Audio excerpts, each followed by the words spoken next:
और आपके टीचर? हमारे टीचर तो बहुत खुश थे। मैं आपसे इस तरह माइक लगा के पूछ रहा हूँ, कैसा लग रहा है? बहुत अच्छा। तरह से कह सके कि हमारे बच्चे को फीस की वजह से नहीं पढ़ाया जाता है। कुछ गार्जियन हैं जो नहीं दे पाते हैं, अक्षम हैं कि फीस ना जमा कर पाएँ, तो ऐसे भी गार्जियन के बच्चे यहाँ पढ़ते हैं, उनको किसी भी प्रकार का फीस के लिए कोई दबाव नहीं रहता। मतलब कोई दबाव नहीं रहता है। नमस्कार, मैं सुधाकर त्रिपाठी, जिला संत कबीर नगर, और आप देख रहे हैं अवधपुरी न्यूज। मैं गुरियाभार ग्राम सभा में हूँ और आप देख सकते हैं ये Vikram memorial public school Shiv Mandir Goriyabhar, Vikram memorial public school Shiv Mandir Goriyabhar ये विद्यालय है। और विद्यालय में आप देख सकते हैं बच्चे खड़े हैं लाइन के कतार में, लेकिन पिछड़े इलाके का ये विद्यालय है। और पिछड़े इलाके का मतलब क्या हो गया? ग्रामीण क्षेत्र का ये स्कूल है और यहाँ किसान के बच्चे आते हैं। सबसे अच्छी पहल तो उनकी है जो इस विद्यालय परिवार के प्रबंधक हैं। प्रबंधक जी क्या किए हैं कि कम से कम गांव के बच्चे भी अब शहर नहीं जाएंगे, अब गांव में ही इंग्लिश मीडियम का ये विद्यालय है, इंग्लिश सीखेंगे। मतलब शिक्षा के क्षेत्र में जो ये इंग्लिश मीडियम विद्यालय खुलवाए हैं वो बहुत ही सराहनीय है। आप देख सकते हैं ये विद्यालय परिवार के प्रबंधक भी हैं और ये बच्चे भी हैं और ये एक शिक्षक हैं और पीछे काफी मैम भी हैं। अभी मेरे ख्याल से 2-3 साल हुआ इस विद्यालय को ओपन हुए या 4 साल जो भी है, हम वो भी पूछेंगे कि कैसे ये विद्यालय, क्योंकि पिछड़ा इलाका आप जान रहे हैं शिक्षा के क्षेत्र में पीछे ही है। और जब लोग शिक्षा ग्रहण करेंगे, सीखेंगे, तो गांव रोशन होगा, जिला रोशन होगा, घर समाज आगे बढ़ेगा। और खुशी की बात यह है कि अटल आवासीय प्रवेश परीक्षा में आप देख सकते हैं 3 बच्चियां हैं। ये बच्चियां देश की बेटियां हैं, लोग कहते हैं लक्ष्मी हैं। ये बच्चियां अटल आवासीय प्रवेश परीक्षा में पास हुई हैं, उत्तीर्ण हुई हैं। माननीय योगी आदित्यनाथ जी की जो व्यवस्था है कि इसमें श्रमिक के बच्चे होंगे, हम बच्चों से भी बात करेंगे और इस विद्यालय परिवार के प्रबंधक हैं इनसे भी बात करेंगे और एक शिक्षक हैं इनसे भी बात करेंगे, कुछ मैम भी हैं उनसे भी बात करेंगे, क्योंकि ये बेटियां हैं, बेटियों को भी सुविधा देना चाहिए पढ़ाने के लिए। पहले तो हम बेटी से ही बात कर लेते हैं। बेटा क्या नाम है? मनीषा। मनीषा, बेटा गांव कहाँ है आपका? गोरियाभार। किस क्लास में पढ़ती हैं? 8th में। 8वीं क्लास में आप पढ़ती हैं। पापा क्या करते हैं? किसान। किसान हैं आपके पापा। कितने भाई बहन हैं? 3। आप जो पास हुई हैं अटल आवासीय प्रवेश परीक्षा में, मतलब पहली बार आप परीक्षा दी हैं? यस। कैसा पेपर हुआ था वहां पे? अच्छा ही हुआ था। पास हो गई हैं आप अटल आवासीय प्रवेश परीक्षा। आपको कुछ पता है कि मतलब उसमें हम पास हो गए हैं, अब हम कहाँ जाएंगे पढ़ने? हाँ। कहाँ जाएंगे? हर्रैया। हरैया जाएंगे। अच्छा, पापा या मम्मी आपको कितना घर में समय देते हैं पढ़ने के लिए? जितना पढ़ सकते हैं। मतलब छूट मिलता है आपको? आप पास हो गई हैं, कैसा लग रहा है? बहुत अच्छा लग रहा है। कोचिंग किसके पास पढ़ती थी आप? 2 महीने विनय सर के यहाँ पढ़े थे और 1 महीने कटाई पे।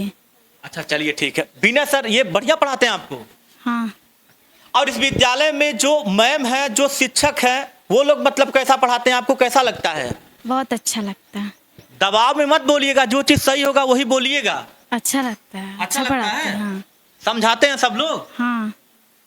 चलिए आपसे बात करके अच्छा लगा। आपका क्या नाम है? गीतांजलि। गीतांजलि। बेटा कहाँ से आती हो बेटा? गोरियाभार। गोरियाभार से। पापा क्या करते हैं पहले ये बताइए? किसान है।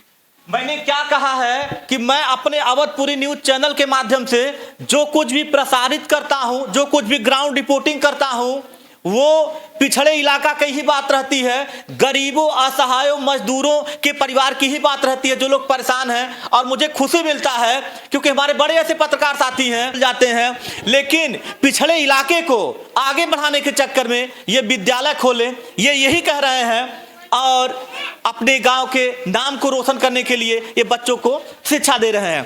अच्छा, बच्चे आते हैं, गरीब घर के भी बच्चे आते हैं, बहुत ऐसे गार्जियन परेशान होते होंगे, फीस भी नहीं जमा हो पाती है, तो कहीं ऐसा नहीं न है? एक मिनट, कहीं ऐसा नहीं न है कि आप फीस नहीं जमा है चली जाओ मत पढ़ने आना? नहीं, ऐसा किसी बच्चे के साथ नहीं हुआ। ऐसा तो कोई गार्जियन नहीं होगा जो इस तरह से कह सके कि हमारे बच्चे को फीस की वजह से नहीं पढ़ाया जाता है। कुछ गार्जियन हैं जो नहीं दे पाते हैं, अक्षम हैं कि फीस ना जमा कर पाएँ, तो ऐसे भी गार्जियन के बच्चे यहाँ पढ़ते हैं, उनको किसी भी प्रकार का फीस के लिए कोई दबाव नहीं रहता। मतलब कोई दबाव नहीं रहता है। ऐसा मान लीजिए अगर कुछ रहा होता तो जरूर कुछ न कुछ लोगों के माध्यम से बात ओपन हो ही जाती है, लेकिन कोई दबाव नहीं है। मतलब सोच ये है कि बच्चे पढ़ें। जी, मेरा यही उद्देश्य है कि बच्चे अच्छी शिक्षा लें, और मेरा प्रथम उद्देश्य यही है कि सारे बच्चे जो है खुद से मेहनत करें। घर पे जो गांव का परिवेश है ये बहुत बदल चुका है। बच्चे अनर्गल चीज़ों में, जैसे मोबाइल हो गया, या इधर उधर घूमना टहलना, चौराहों पे जाना, या कोई गलत आदत सीखना। लेकिन ये बेटी है, देश की बेटी है। मुझे अच्छा लग रहा है कि आज हमारे पिछड़े इलाके की बेटी उत्तीर्ण हुई है, पास हुई है, आगे बढ़ रही है, तो ये कहीं ना कहीं देखा जाए बहुत ही अच्छी बात है। बेटा परीक्षा पास हुई हो आप, अटल आवासीय परीक्षा में, कैसा लगा? बहुत अच्छा। आप पहली बार परीक्षा देने गई थी जिला पे या इसके पहले भी? पहली बार गए थे। पहली बार गए थे। हाँ। डर नहीं लग रहा था? नहीं। वहां पे नकल हो रही? जब पास हो गई आप तो पापा मम्मी घर में सब लोग कैसा लग रहा था? सबको बहुत अच्छा लग रहा था। और आपके टीचर? हमारे टीचर तो बहुत खुश थे। मैं आपसे इस तरह माइक लगा के पूछ रहा हूँ, कैसा लग रहा है? बहुत अच्छा। बहुत अच्छा लग रहा है। हाँ। कौन सी मैम आपको अच्छा पढ़ाती हैं? सारी। सारी मैम? हाँ। किसी मैम का कोई मैम तो खास होंगी? मैम नहीं, सर खास है। अच्छा, सर खास हैं। क्या नाम है उनका? सामने है। अच्छा, ये सर हैं। देखिए कहीं ना कहीं देखा जाए तो सर हो गए या मैम हो गई, मतलब बेटी का गुरु का मतलब जो भी है, गुरु की निगाह में तो आप लोग जान ही रहे हैं दोस्तों कि जैसे घर के बच्चे हैं और अपने पुत्रवत स्नेह लोग करते हैं, तो कहीं ना कहीं देखा जाए ये विद्यालय परिवार के एमडी हैं, इनका प्यार इस बच्ची को मिलता है और ये बच्ची खुश है। अब आइए थोड़ी सी इनसे भी बात करते हैं। चैनल पे बहुत बहुत स्वागत है। पहले तो शुभ नाम आपका? मेरा नाम उमेश सिंह चौधरी है और मैं इस विद्यालय को ही ऑर्गेनाइज करता हूँ। भी करते हैं। कितना दिन हुआ विद्यालय को? लगभग 3 से 4 साल हो गए। 3 से 4 साल हो गया। आप कैसे मतलब आया कि इस पिछड़े इलाके में कैसे विद्यालय लॉन्च किया जाए, ओपन किया जाए? जैसे इंग्लिश मीडियम के विद्यालय हमारे आसपास में बहुत कम मात्रा में है, जिससे बच्चे क्या होता है कि या तो पढ़ नहीं पाते या सही जगह पे पहुंच नहीं पाते। बहुत ऐसा नहीं है कि गांव में जो पिछड़ा एरिया है वहाँ पे टैलेंटेड बच्चे नहीं हैं, लेकिन उनको मौका न मिलने की वजह से वो वहाँ तक नहीं पहुँच पाते जहाँ उनको एक्चुअल में पहुँचना चाहिए। तो इसी कमी को दूर करने के लिए हमने ये योजना बनाया कि क्यों ना हम अपने गाँव, अगल बगल और क्षेत्र के बच्चों को इंग्लिश मीडियम स्कूल की अच्छी व्यवस्था करके यहीं उनको पढ़ाया जाए, ताकि आगे चल के ये बच्चे अच्छा कर सके और अपने भविष्य को और उज्जवल कर सके। अच्छा, पहले आप करते क्या थे, मतलब आपकी शिक्षा क्या है? पहले मैं टीचिंग ही करता था, जैसे मैं कंप्यूटर शिक्षा में अनुदेशक था, लेकिन वहाँ पे कुछ समस्या होने की वजह से मेरा पूरा फोकस विद्यालय की तरफ आया कि मैं अगर यहाँ पे बच्चों को शिक्षा दे रहा हूँ तो क्यों ना मैं अपने गांव घर के बच्चों को भी वही अच्छी शिक्षा दे सकूँ। इसकी वजह से मैंने ये योजना बनाई कि हम विद्यालय खोल करके बच्चों को शिक्षा अपने ही विद्यालय में दें। आपकी शिक्षा क्या है? जी, मैं ग्रेजुएट हूँ और कंप्यूटर साइंस से। कंप्यूटर।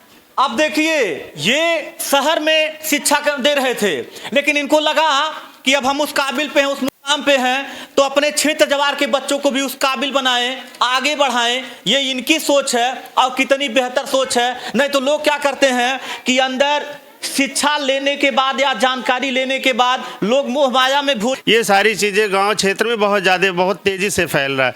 इसी चीज़ को मैं सभी अभिभावकों से ये निवेदन करना चाहूँगा कि सारे अभिभावक अपने बच्चों को अपना समझ के ध्यान दिया करें। क्योंकि इसलिए कि विद्यालय ही नहीं केवल जिम्मेदार है आपके बच्चों को पढ़ाने के लिए, आप भी जिम्मेदार हैं। विद्यालय में बच्चा केवल 4-6 घंटे ही रहता है, बाकी समय तो आपके पास रहता है। तो मेरा सभी अभिभावकों से यही निवेदन है कि सारे अभिभावक खुद से भी अपने बच्चों का ध्यान रखना शुरू करें। ध्यान रखना चाहिए, उनको ध्यान देना चाहिए। देखिए, जो पढ़ा लिखा है वो अच्छी चीज आपको बताएगा। इन्होंने क्या कहा, बच्चा मेरे पास आता है मैं पढ़ाता हूं, लेकिन गार्जियन को भी ध्यान देना चाहिए। अच्छा, आपके बच्चे अटल आवासीय परीक्षा में पास हुए हैं, 3 बच्चियां, क्या महसूस हो रहा है, क्या कहेंगे? देखिए, हमारे विद्यालय में टोटल 5 बच्चे दिए थे, कुछ कारणों से 2 बच्चों का नहीं हुआ। ये बच्चे हुए हैं, इससे पूरा विद्यालय परिवार खुश है। और एक चीज़ और है, मैं ये कहना चाहूँगा कि कोई भी विद्यालय चाहे जिस विद्यालय में, किसी विद्यालय का नाम नहीं लूँगा, कोई भी विद्यालय खराब नहीं होता है। खराब कौन करता है? बच्चे और उनका माहौल। अगर विद्यालय का माहौल अच्छा है, अध्यापक चीज़ों को ध्यान दे रहे हैं, प्लस गार्जियन, अध्यापक से अधिक गार्जियन अगर ध्यान दे रहे हैं बच्चों पे, तो बच्चा कहीं ना कहीं ज़रूर अच्छा करके ही देगा। अगर बच्चे में ज्ञान है तो कहीं ना कहीं उसका रिजल्ट आपको अच्छा मिलेगा। अच्छा मुझे बताइए, ये बच्ची 5वीं से या 8वीं क्लास से मेरे ख्याल से अटल आवासीय परीक्षा में प्रवेश होता है। जी जी। तो ये बच्चे मतलब ऐसा नहीं 7वीं क्लास में पढ़ रहे थे या ऐसा कुछ नहीं, मतलब ये कंटिन्यू पढ़ाई कर रहे हैं या 10वीं क्लास में 9वीं क्लास आपने फॉर्म डलवा दिया? नहीं नहीं, ये बिना साल बर्बाद किए हुए पास हुए बच्चे हैं और ये 100% हमारे विद्यालय के हीरा हैं। ये अपनी मेहनत और विद्यालय के सहयोग से इतना अच्छा रिजल्ट ला पाए हैं। अटल आवासीय विद्यालय जो सरकार की योजना है, उस योजना के तहत क्या कहेंगे? ये गरीब बच्चों के लिए बहुत अच्छी सुविधा है। जो भी बच्चे हैं जो आगे की पढ़ाई पैसों की वजह से या परिवार की वजह से नहीं कर पाते हैं, अपनी गरीबी या अन्य चीज़ों से, जैसे हमारे बहुत से किसान भाई हैं कि उनके बच्चे अच्छे स्कूल में अच्छी शिक्षा नहीं पा पाते, पैसों की वजह से हो सकता है या परिवार में अन्य कारणों से।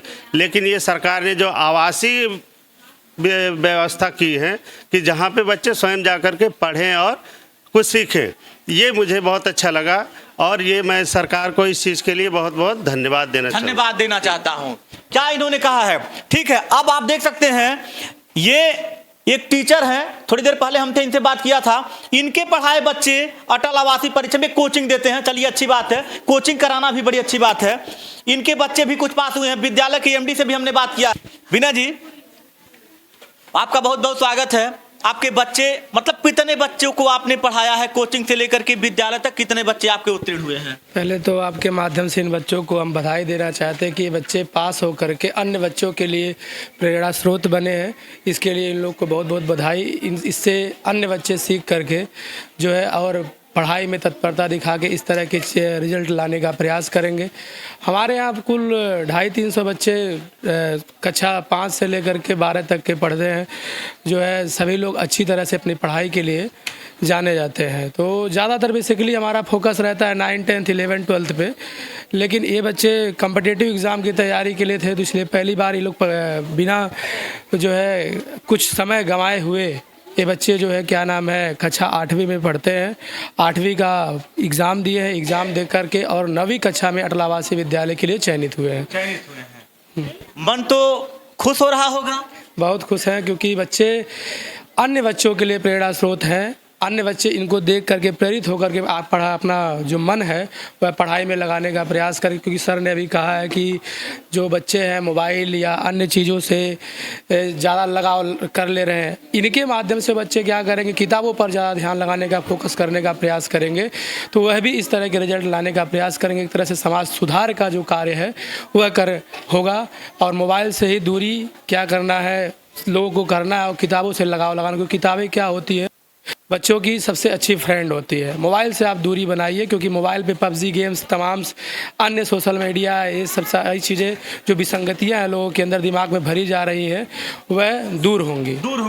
इन्होंने क्या कहा है कि मोबाइल किताबें कुछ बोलती तो नहीं है लेकिन बहुत कुछ सिखा देती हैं। इन्होंने क्या कहा है, तो किताब एक ऐसी दोस्त भी है। चलिए आपसे बात करके अच्छा लगा, विद्यालय परिवार के प्रबंधक से बात करके अच्छा लगा। बेटा फादर की स्पेलिंग बताइए। FATHER father. मैं डायरेक्ट पूछा हूँ, माइक के सामने छोटी बात नहीं है बोलना। एप्पल की स्पेलिंग बताइए। APPLE। एप्पल, एप्पल मीन्स सेब। सेब। यस। पापा, आपके पापा का क्या नाम है? अशोक कुमार। अशोक की स्पेलिंग बताइए। ASHOK। ASHOK। यस। आप सभी से बात करके मुझे बहुत अच्छा लगा। एडवांस भी पूछ सकते हैं। नहीं ठीक है, बच्चे आपके लग रहा है टैलेंट है इनके अंदर है, मतलब क्योंकि डायरेक्ट माइक लगा कर पूछना। वह एक लड़की है, ट्रांसलेट करिए। वह एक लड़की है, she is a girl. She is a girl. What is your name? My name is Geetanjali. Geetanjali. English medium का ये विद्यालय है और आप देख सकते हैं बच्चे इंग्लिश में ही बात करते हैं, पिछड़े गांव से हैं। जैसे प्रबंधक साहब ने कहा है तो इनको भरोसा है कि मेरे शिक्षक मतलब मेरे बच्चों के अंदर वो टैलेंट है कि ये बच्चे बोल सकते हैं। लास्ट में क्या कहेंगे आप? थोड़ा सा आगे आ जाइए। लास्ट में क्या कहेंगे मतलब शिक्षा को लेकर के? आपके बच्चे पास हुए हैं, क्या कहेंगे सबसे? जी, मैं पूरे विद्यालय परिवार को धन्यवाद देना चाहूँगा। ये इन बच्चों को भी मैं अपनी तरफ से धन्यवाद करना चाहूँगा, क्योंकि ये बच्चे पास होकर के विद्यालय का नाम रोशन किए, अपने गांव का नाम रोशन किए, माता पिता का भी नाम रोशन किए हैं। तो इसलिए ये जो सारे बच्चे हैं, मैं चाहता हूं कि अगले साल इसमें से बहुत सारे बच्चे हमारे यहाँ से पास हों और ये बच्चे कड़ी मेहनत करें, खुद को मजबूत करें, जहाँ बच्चों को कमी लगे वहाँ से स्टार्ट करें। कम पढ़ने की कोई उम्र नहीं होती है, जब जगिए तभी सवेरा है। जब जगिए तभी सवेरा है। बहुत अच्छा लगा आपसे बात करके। उमेश चौधरी जी हैं आप, उमेश चंद्र चौधरी जी हैं, विद्यालय परिवार के प्रबंधक। बहुत अच्छी बात कही है, काफ़ी वार्ता मेरी इनसे हुई है। और ये बेटियां हैं, आजकल लोग क्या करते हैं, बेटियों को लोग मतलब बढ़ावा नहीं दे, गलत बात है, बेटियों को भी बढ़ावा दीजिए। बेटियां देश की बेटी हैं, बेटियां हैं। ये विद्यालय परिवार के प्रबंधक हैं उमेश चंद्र चौधरी जी। बड़ी ही अच्छी सोच है इनकी, पिछड़े इलाके को उजागर करने के लिए। मुझे बात करके बहुत अच्छा लगा। हमारी शुभकामनाएं आपका विद्यालय और आगे बढ़े और हम आपको ऐसे पिछड़े इलाके में जाकर के अच्छा न्यूज देते रहेंगे। आज के लिए यहीं तक। मैं सुधाकर त्रिपाठी, जय हिंद।